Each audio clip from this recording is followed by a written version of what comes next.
Olá, amigos. Estamos aqui com mais uma palestra de atualização. Recebemos hoje em nossos estúdios o professor Paulo Sumariva.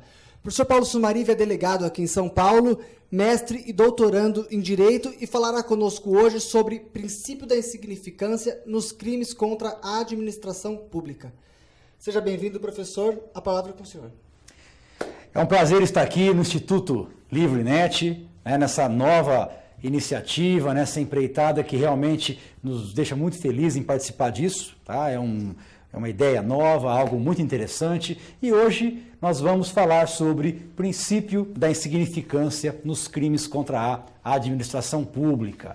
Aliás, um assunto que foi já escrito no meu livro, que está aí embaixo, está aí embaixo no seu site. Você tem acesso aí ao meu livro, quem quiser comprar e adquirir, da coleção Saberes do Direito. Eu sou um dos autores também.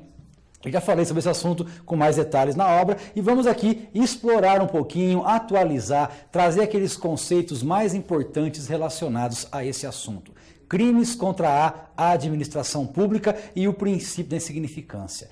Você sabe que a nossa palestra ela se divide em blocos. Esse é o nosso primeiro bloco, é o primeiro bloco em que eu vou fazer a apresentação, é um bloco aberto, todo mundo tem acesso a essa primeira informação e depois teremos outros blocos, aí sim, fechados para os assinantes da LivreNet e eu espero encontrá-los também nos próximos blocos, tá certo?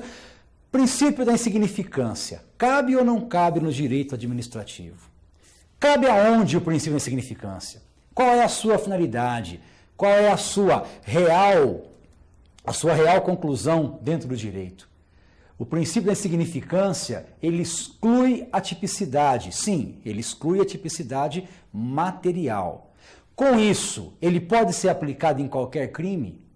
A gente sabe que o princípio da insignificância, também chamado de princípio da bagatela, ele se originou lá no direito romano.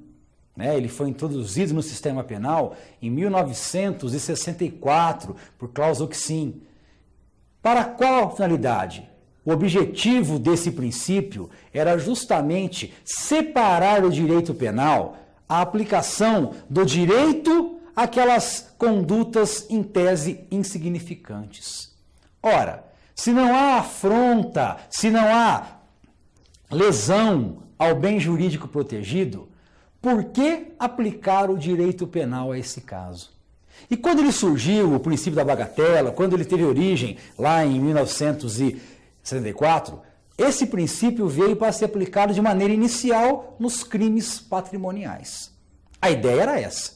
Aplicar o princípio da insignificância nos crimes contra o patrimônio. Aliás, nos crimes contra o patrimônio sem violência. Porque crimes contra o patrimônio com violência não caberia a aplicação deste princípio. Mas e aí? Esse princípio da insignificância, ele existe para quê? Ele exclui a tipicidade, correto. E ele se aplica aos crimes contra o patrimônio, sem violência, correto. E que mais? É possível estender a aplicação desse princípio a outros crimes? E qual é o momento no processo penal em que se reconhece a aplicação desse princípio de insignificância? Posso aplicá-lo aos crimes sexuais, por exemplo? Posso aplicá-lo aos crimes contra a administração pública?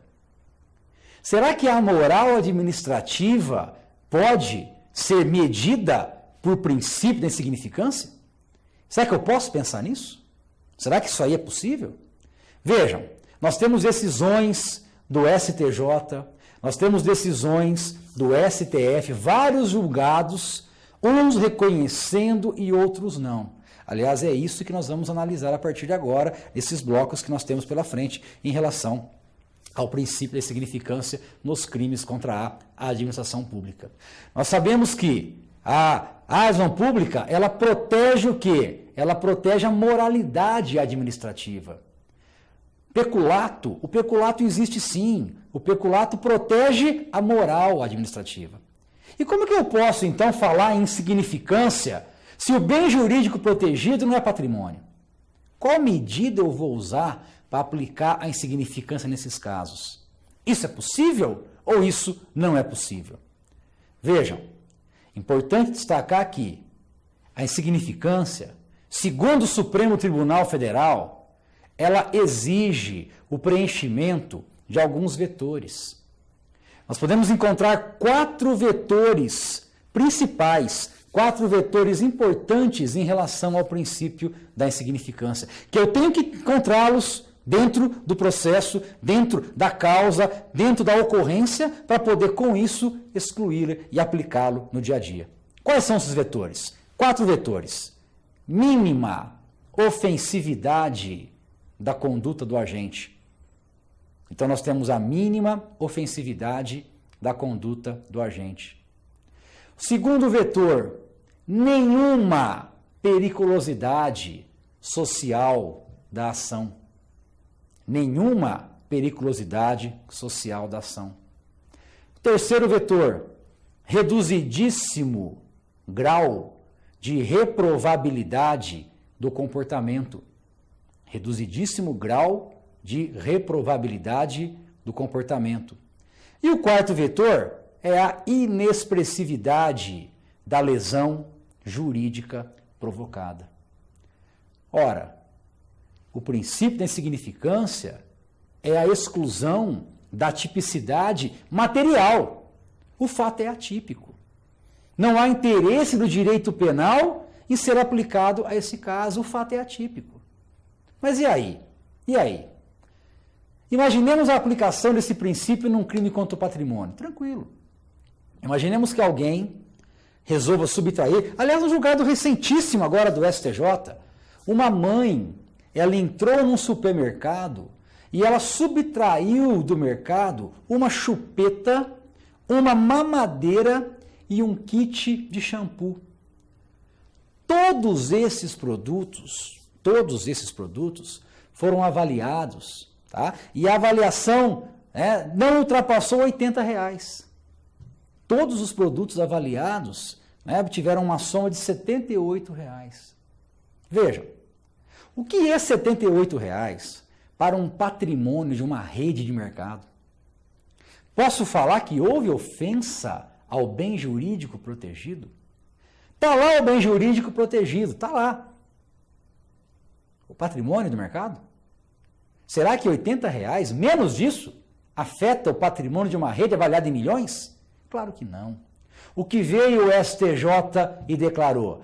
Declarou o STJ que há, nesse caso, uma inexpressividade da lesão jurídica provocada. Não tem crime. O bem jurídico protegido não foi violado. O bem jurídico protegido não foi atingido. Não dá para falar em crime num caso desse. Não dá para admitirmos crime numa hipótese dessa.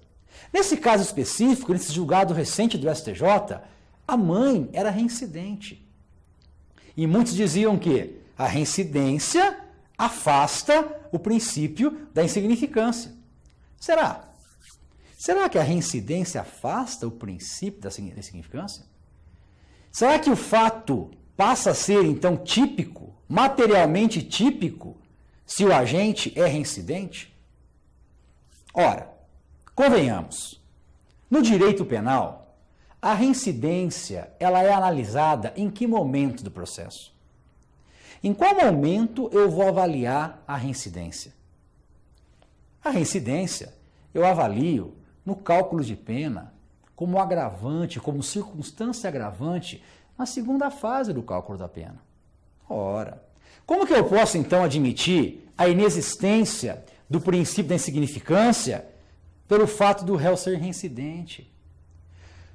Uma coisa é o fato ser típico, outra coisa é analisar a reincidência.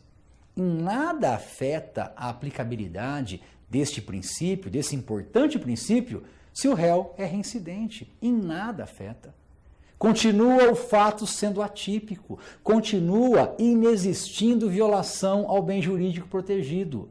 Continua fato atípico, não há que se falar em aplicação da lei penal num caso desse. Claro, o mercado que vai cobrar a mamadeira, a chupeta e o kit de shampoo. Sim, o mercado que vai comprar isso dentro da esfera do direito, não direito penal. O Estado que vai cobrar isso dentro da esfera do direito civil, não no direito penal. E nós encontramos inúmeros julgados nesse sentido. Crime contra o patrimônio sem violência, nós encontramos inúmeros julgados aonde você exclui a tipicidade material, tornando o fato atípico. não existindo, então, violação ao bem jurídico protegido. O princípio da insignificância, ele é hoje uma realidade e ele é aplicado sem distinção aos crimes contra o patrimônio sem violência. E aos crimes contra o patrimônio com violência? É possível? Dúvida na doutrina, se é possível ou não é possível. Obviamente que há uma tese, que eu até entendo necessária, um roubo de R$1. Roubo de R$1. Você aplica só a pena referente à lesão corporal ou à ameaça, não ao patrimônio. Isso não é roubo, isso vai ser uma lesão corporal, isso vai ser uma ameaça, mas não vai ser roubo. Tá? Isso é tese e nós temos, né, já entendimento nesse sentido. Agora, eu não posso jamais confundir o princípio da insignificância com o princípio, com delitos de menor potencial ofensivo. Jamais eu confundo a insignificância com os delitos de menor potencial ofensivo. Delito de menor potencial ofensivo, eu aplico a Lei 9.099. Delito de menor potencial ofensivo, eu vou aplicar as regras do Juizado Especial Criminal. Celeridade, rapidez no processo, oralidade, eu aplico a Lei 9.099/95. Eu não vou analisar aqui a questão dos crimes de menor potencial ofensivo, não é essa a ideia. A ideia é a aplicabilidade da insignificância, porque a insignificância torna o fato atípico e os delitos de menor potencial ofensivo não analisam isso.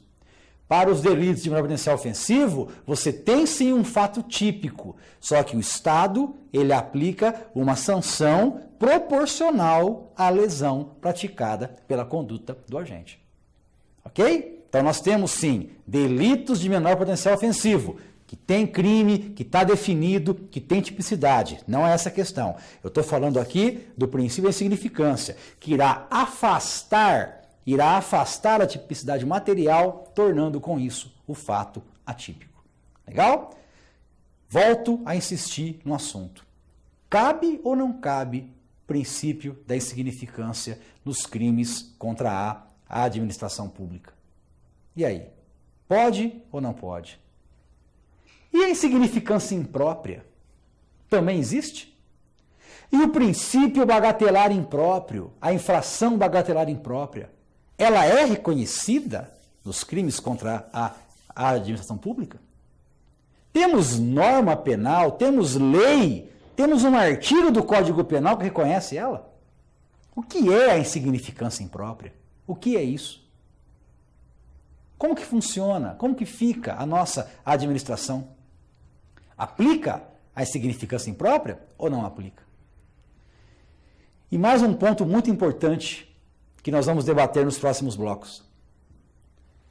O delegado de polícia, ele pode aplicar a insignificância? O delegado de polícia, ele pode deixar de instaurar inquérito baseado do princípio da insignificância? Ele, a autoridade policial, pode reconhecer esse princípio da insignificância ou não? Ou esse princípio só pode ser reconhecido pelo juiz?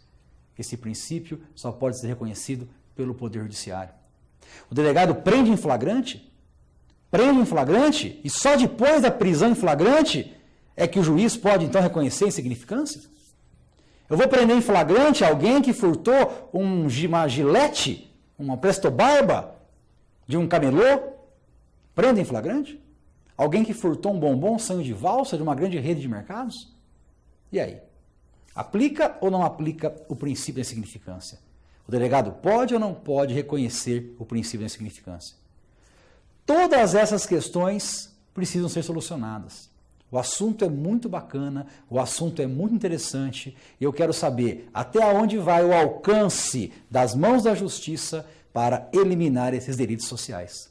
A ideia é essa. Eu vou voltar com os outros blocos para continuar tratando desses assuntos relacionados a princípio da insignificância e aos crimes da administração pública. Assunto esse que eu abordei no meu livro, que eu escrevi aqui na coleção Saberes do Direito, que está aí no site, fica à disposição de vocês para que você clique, compre e receba em sua casa e possa aprofundar muito mais esse assunto, além, né, de todos os crimes envolvendo a nossa administração pública. Gente, eu volto já já, no próximo bloco, para os assinantes NET, para continuar aprofundando esses assuntos. Até já!